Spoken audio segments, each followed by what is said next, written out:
Cooker bomb blast ಆರೋಪಿಗೆ ಶಿಕ್ಷೆ ಪ್ರಕಟವಾಗಿದೆ. ಎನ್ಐಎ ವಿಶೇಷ ನ್ಯಾಯಾಲಯದಿಂದ ಶಿಕ್ಷೆ ಪ್ರಕಟವಾಗಿರುವಂತದ್ದು. ಅಪರಾಧಿ ಆರೋಪಿ ಶಾರಿಕ್ಗೆ 10 ವರ್ಷ ಕಠಿಣ ಶಿಕ್ಷೆಯನ್ನು ಪ್ರಕಟಿಸಿದಂತಹ ಕೋರ್ಟ್ ಆರೋಪಿ ದಂಡ ಕಟ್ಟುವ ಬಗ್ಗೆ ಪ್ರಶ್ನೆ ಮಾಡಿದಂತಹ ನ್ಯಾಯಾಧೀಶರು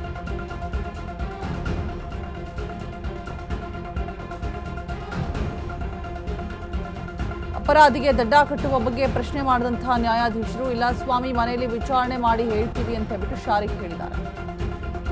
ಸೆಪ್ಟೆಂಬರ್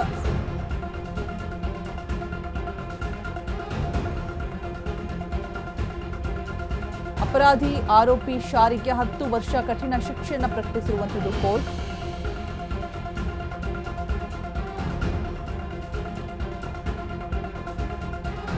$94,000 ದಂಡ ವಿಧಿಸಿದಂತಹ ಎನ್ಐಎ ವಿಶೇಷ ಕೋರ್ಟ್ ನ್ಯಾಯಾಧೀಶ ಕೆಂಪರಾಜು ಆದೇಶವನ್ನು ಹೊರಡಿಸಿದ್ದಾರೆ. ಫೈನಲಿ ಇವತ್ತು ಆದೇಶ ಹೊರಬಿದ್ದಿದೆ. ಕುಕ್ಕರ್ ಬಾಂಬ್ ಬ್ಲಾಸ್ಟ್ ಅಪರಾಧಿಗೆ ಶಿಕ್ಷೆ ಪ್ರಕಟವಾಗಿರುವಂಥದ್ದು. ಎನ್ಐಎ ವಿಶೇಷ ನ್ಯಾಯಾಲಯದಿಂದ ಶಿಕ್ಷೆ ಪ್ರಕಟವಾಗಿದೆ. 10 ವರ್ಷ ಕಠಿಣ ಶಿಕ್ಷೆಯನ್ನ ಪ್ರಕಟ ಮಾಡಿ ಆದೇಶವನ್ನ ಹೊರಡಿಸಿರುವಂಥದ್ದು ಕೋರ್ಟ್.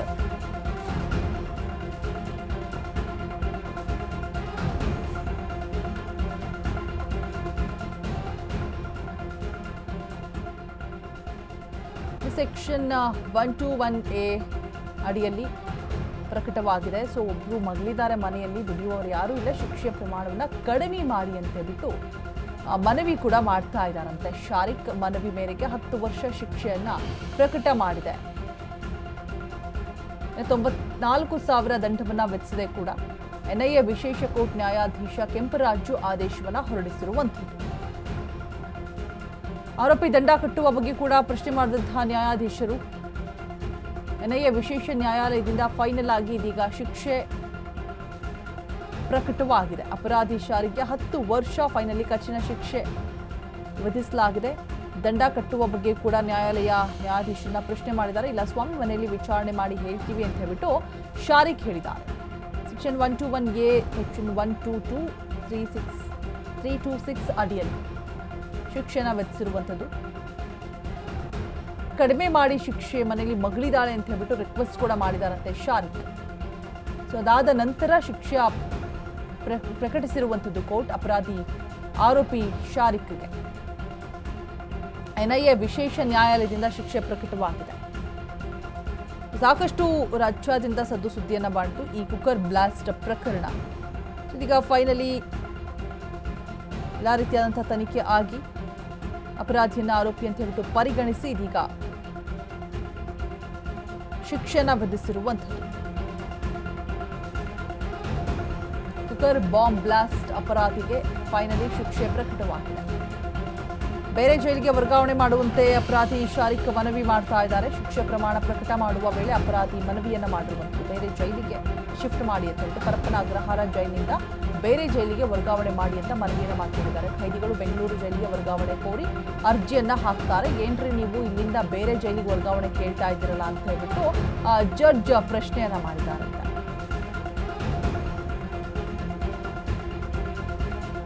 ಯಾಕಾಗಿ ಅನ್ನುವಂತಹ ರೀಸನ್ ಏನು ಹೇಳಿಲ್ಲ, ಬಟ್ ಮನವಿಯನ್ನ ಮಾಡ್ಕೊಂಡಿದ್ದಾರೆ. ಶಿಕ್ಷೆ ಪ್ರಮಾಣ ಕಮ್ಮಿ ಮಾಡಿ, ಮಗಳಿದ್ದಾಳೆ, ಜೊತೆಗೆ ಈ ದಂಡ ಕಟ್ಟುವ ಬಗ್ಗೆ ಕೂಡ ಯಾವುದೇ ರೀತಿಯಾದಂಥ ಸ್ಪಷ್ಟನೆಯನ್ನು ಕೊಟ್ಟಿಲ್ಲ. ಬಟ್ ಮನೆಯಲ್ಲಿ ವಿಚಾರಿಸ್ಬಿಟ್ಟು ಹೇಳ್ತೀನಿ ಸ್ವಾಮಿ ಅಂತ ಹೇಳಿದಾರಂತೆ. ಸೊ ಮತ್ತೆ ವರ್ಗಾವಣೆ ಕೂಡ ಕೇಳಿದ್ದಾರೆ. ಖೈದಿಗಳು ಬೆಂಗಳೂರು ಜೈಲಿಗೆ ವರ್ಗಾವಣೆ ಮಾಡಿ ಅಂತ ಹೇಳಿದ್ರೆ ನೀವು ಇಲ್ಲಿಂದ ಬೇರೆ ಕಡೆ ವರ್ಗಾವಣೆ ಮಾಡಿ ಅಂತ ಕೇಳ್ತಾ ಇದ್ದಾರೆ ಶಾರಿಕ್ ಅನ್ನುವಂಥದ್ದು ಕೂಡ. ಸೊ ಜಡ್ಜ್ ಪ್ರಶ್ನೆ ಮಾಡಿದ್ದಾರೆ.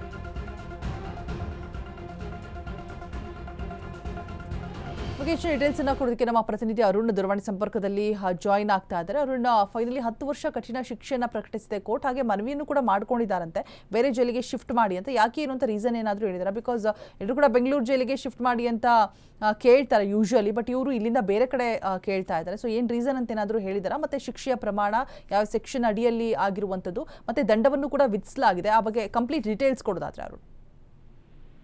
ರೋಜಾ, ಏನಂದ್ರೆ ಇವತ್ತು ಮಂಗಳೂರಿನ ಕುಕ್ಕರ್ ಬಾಂಬ್ ಬ್ಲಾಸ್ಟ್ ಪ್ರಕರಣದ ಆರೋಪಿ ಏನಿದ್ರು ಮೊಹಮ್ಮದ್ ಶಾರಿಕ್ ಏನಿದ್ದಾರೆ, ಸೊ ಅವ್ರಿಗೆ ಒಂದು ಎನ್ಐಎ ವಿಶೇಷ ಕೋರ್ಟ್ ಇವತ್ತು 10 ವರ್ಷಗಳ ಕಾಲ ಶಿಕ್ಷೆ ಪ್ರಕಟವನ್ನ ಮಾಡಿರುವಂತದ್ದು. 2022 ನವೆಂಬರ್ 19ನೇ ತಾರೀಕು ಮಂಗಳೂರಿನ ಕಂಕನಾಡಿ ಬಳಿ ಏನು ಆಟೋದಲ್ಲಿ ಹೋಗ್ತಾ ಇದ್ದ ಸಂದರ್ಭದಲ್ಲಿ ಒಂದು ಕುಕ್ಕರ್ ಬಾಂಬ್ ಬ್ಲಾಸ್ಟ್ ಆಗುತ್ತೆ. ಆ ಒಂದು ಸಂದರ್ಭದಲ್ಲಿ ಅದು ಸ್ಥಳೀಯ ಮಟ್ಟಕ್ಕೆ ಯಾವುದೋ ಒಂದು ಆಟೋದಿಂದ ಆಗಿರ್ಬೋದು ಅಥವಾ ಏನು ಸ್ಮಾಲ್ ಆಗಿ ಆಗಿರುವಂತದ್ದು ಅಂತ ಏನೋ ಒಂದು ಗೊತ್ತಿರುತ್ತೆ. ಆ ನಂತರ ಪ್ರಮುಖವಾಗಿ ಅಲ್ಲಿಗೆ ಪೊಲೀಸರು ಭೇಟಿಯನ್ನ ಕೊಡ್ತಾರೆ. ಮತ್ತೆ ಎಣ್ಣೆ ಕೊಟ್ಟಂತ ಸಂದರ್ಭದಲ್ಲಿ ಅದು ಒಂದು ರೀತಿ ಬ್ಲಾಸ್ಟ್ ಬಾಂಬ್ ಅಂತಾನು ಗೊತ್ತಾಗುತ್ತೆ. ಆ ಸಂದರ್ಭದಲ್ಲಿ ಸ್ಥಳೀಯವಾಗಿ ಪೊಲೀಸರು ಪ್ರಕರಣವನ್ನು ದಾಖಲು ಮಾಡ್ಕೊಂಡಿದ್ದು, ಅದಾದ ನಂತರ ಎನ್ಐಎಗೆ ಪ್ರಕರಣವನ್ನು ವರ್ಗಾವಣೆ ಮಾಡಿದ್ರು.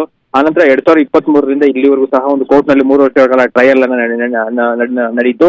ಈ ಒಂದು ಪ್ರಕರಣದಲ್ಲಿ ಪ್ರಮುಖವಾಗಿ ಎನ್ಐಎ ಪರವಾಗಿ ಎಸ್ಪಿಪಿ ಪ್ರಸನ್ನ ಕುಮಾರ್ ಅವರು ವಾದವನ್ನ ಮಂಡಿಸಿದ್ರು. ಮತ್ತೆ ಆರೋಪಿ ಯಾವ ರೀತಿ ಎಲ್ಲ ಪ್ಲಾನ್ ಮಾಡಿದ್ರು, ಮತ್ತೆ ಏನೆಲ್ಲ ಮಾಡಿದ್ರು ಅನ್ನೋದ್ರ ಬಗ್ಗೆ ಸಹ ಒಂದು ಇಂಚಿಂಚಾಗಿ ಎನ್ಐಎ ಅಧಿಕಾರಿಗಳು ಒಂದು ತನಿಖೆಯನ್ನ ಸಹ ಮಾಡಿದ್ರು. ಸೊ ಹಾಗಾಗಿ ಈ ಪ್ರಮುಖವಾಗಿ ಈ ಒಂದು ಬ್ಲಾಸ್ಟ್ ನಲ್ಲಿ ಆರೋಪಿ ಆಗಿದ್ದಂತ ಯಾರು ಶಾರಿಕ್ ಏನಿದೆ, ಈತ ತುಂಗಾ ನದಿಯ ದಡದಲ್ಲಿ ನಡೆದಂತ ಟ್ರಯಲ್ ಬಾಂಬ್ ಬ್ಲಾಸ್ಟ್ ಪ್ರಕರಣದ ಆರೋಪಿಯಾಗಿರ್ತಾನೆ. ಮತ್ತೆ ಅದೇ ರೀತಿ ಏನು ಮಂಗಳೂರಿನ ಗೋಡೆ ಬರಹ ಪ್ರಕರಣದಲ್ಲಿ ಸಹ ಈತ ಏನು ಆರೋಪಿಯಾಗಿರ್ತಾನೆ. 2024ರಲ್ಲಿ ಏನು ಮಂಗಳೂರಿನ ಕುಕ್ಕರ್ ಬಾಂಬ್ ಬ್ಲಾಸ್ಟ್ ಸಂಬಂಧಪಟ್ಟಂತೆ ಏನು ಆರೋಪಿ ವಿರುದ್ಧ ಒಂದು ಚಾರ್ಜ್ ಶೀಟ್ ಅನ್ನ ಎನ್ಐಎ ಅಧಿಕಾರಿಗಳು ಸಲ್ಲಿಕೆಯನ್ನ ಮಾಡ್ತಾರೆ. ಇವತ್ತು 10 ವರ್ಷಗಳ ಕಾಲ ಶಿಕ್ಷೆಯನ್ನ ಪ್ರಕಟ ಮಾಡಿರುವಂತದ್ದು, ಅಂದ್ರೆ IPC ಮತ್ತೆ UAP ಸೆಕ್ಷನ್ ಗಳನ್ನ ಎಲ್ಲ ಸೇರಿಸಿ ಇವತ್ತು 10 ವರ್ಷಗಳ ಕಾಲ ಶಿಕ್ಷೆ ಪ್ರಕಟ ಮಾಡಿರುವಂತದ್ದು. ಅದ್ರ ಜೊತೆಗೆ ಏನಂದ್ರೆ ಆರೋಪಿಗೆ 94,000 ರೂಪಾಯಿಗಳ ದಂಡವನ್ನು ಸಹ ವಿಧಿಸಿರುವಂತದ್ದು. ಮತ್ತೆ ಆರೋಪಿಗೆ ಏನು ಶಿಕ್ಷೆ ಪ್ರಮಾಣ ಪ್ರಕಟ ಮಾಡುವ ಮುಂಚೆ ಆರೋಪಿಗೆ ಜಡ್ಜ್ ಅವರು ಸಹ ಕೇಳಿದ್ರು, ಏನಾದ್ರು ಹೇಳೋದಿದೆಯಾ ಕೊನೆಯದಾಗಿ ನಿಮ್ಗೆ ಏನಾದ್ರು ಅಂತ. ಆ ಸಂದರ್ಭದಲ್ಲಿ ನನಗೆ ಮಕ್ಕಳಿದ್ದಾರೆ, ಮನೆಯಲ್ಲಿ ಮಗಳಿದ್ದಾಳೆ, ಸೊ ಹಾಗಾಗಿ ಕಡಿಮೆ ಶಿಕ್ಷೆ ಪ್ರಮಾಣ ಪ್ರಕಟ ಮಾಡಬೇಕು ಅಂತ ಸಹ ಒಂದು ಕೇಳ್ಕೊಂಡಿದ್ದ ಮೊಹಮ್ಮದ್ ಶಾರಿಕ್. ಸೊ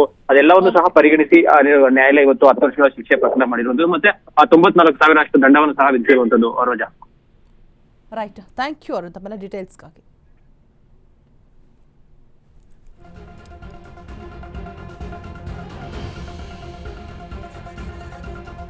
ಪರಪ್ಪನ ಅಗ್ರಹಾರ ಜೈಲಿನಿಂದ ಬೇರೆ ಜೈಲಿಗೆ ವರ್ಗಾವಣೆ ಮಾಡಿ ಅನ್ನುವಂತಹ ಮನವಿಯನ್ನು ಕೂಡ ಮುಂದೆ ಇಟ್ಟಿರುವಂಥದ್ದು ಶಾರಿಕ್. ಜೊತೆಗೆ ಶಿಕ್ಷೆಯ ಪ್ರಮಾಣ 10 ವರ್ಷಕ್ಕೆ ಫೈನಲೈಸ್ ಆಗಿದೆ. ಬಿಕಾಸ್ ಮನೆಯಲ್ಲಿ ಮಗಳಿದ್ದಾಳೆ ಅನ್ನುವಂಥ ಒಂದು ರೀಸನ್ ಕೊಟ್ಟಾಗ ಅದಾದ ನಂತರ ಶಿಕ್ಷೆ ಪ್ರಮಾಣನ ಕಡಿಮೆ ಮಾಡಿದ್ದಾರೆ ಅನ್ನುವಂಥ ಮಾಹಿತಿ ಕೂಡ ಇದೆ. ಇನ್ನು ಏನು ದಂಡ ವಿಧಿಸಬೇಕು ಆ ಬಗ್ಗೆ ಕೂಡ ಪ್ರಶ್ನೆ ಮಾಡಿದ್ದಾರೆ, 95,000. ಸೊ ಅದ್ರ ಬಗ್ಗೆ ಕೂಡ ಮನೆಯವ್ರನ್ನ ವಿಚಾರಿಸಿ ಹೇಳ್ತೀನಿ ಸ್ವಾಮಿ ಅಂತ ಕೂಡ ಹೇಳಿದಾರಂತೆ. ಬಟ್ ಎಲ್ಲರೂ ಕೈದಿಗಳು ಕೂಡ ಬೆಂಗಳೂರು ಜೈಲಿಗೆ ಶಿಫ್ಟ್ ಮಾಡಿ ಅಂದರೆ ಇಲ್ಲಿ ಉಲ್ಟಾ ಶಾರಿಕ್ ಅವರು ಇಲ್ಲಿನ ಬೇರೆ ಕಡೆ ವರ್ಗಾವಣೆ ಮಾಡಿ ಅನ್ನುವಂತಹ ಮನವಿಯನ್ನು ಕೂಡ ಜಡ್ಜ್ ಮುಂದೆ ಇಟ್ಟಿರುವಂಥದ್ದು. ಸೊ ಫೈನಲಿ ಕುಕ್ಕರ್ ಬ್ಲಾಸ್ಟ್ ಪ್ರಕರಣ ಇಡೀ ರಾಜ್ಯಾದ್ಯಂತ ಸಾಕಷ್ಟು ಸದ್ದನ್ನು ಮಾಡಿತ್ತು. ಇವತ್ತು ಫೈನಲ್ ಆಗಿ ಆರೋಪಿಗೆ ಶಿಕ್ಷೆ ಆಗ್ತಾ ಇರುವಂಥದ್ದು. ಪರಪ್ಪನ ಅಗ್ರಹಾರ ಜೈಲಿನಿಂದ ಬೇರೆ ಜೈಲಿಗೆ ವರ್ಗಾವಣೆಯನ್ನು ಕೋರ್ತಾ ಇದ್ದಾರೆ. ಸೊ ಏನಾಗುತ್ತೆ ಅಂತ ಕಾದು ನೋಡಬೇಕು. ಸೊ ಫೈನಲಿ ಶಿಕ್ಷೆ ಪ್ರಕಟ ಆಗಿದೆ ಒಂದಷ್ಟು ತನಿಖೆ ಆದ ನಂತರ.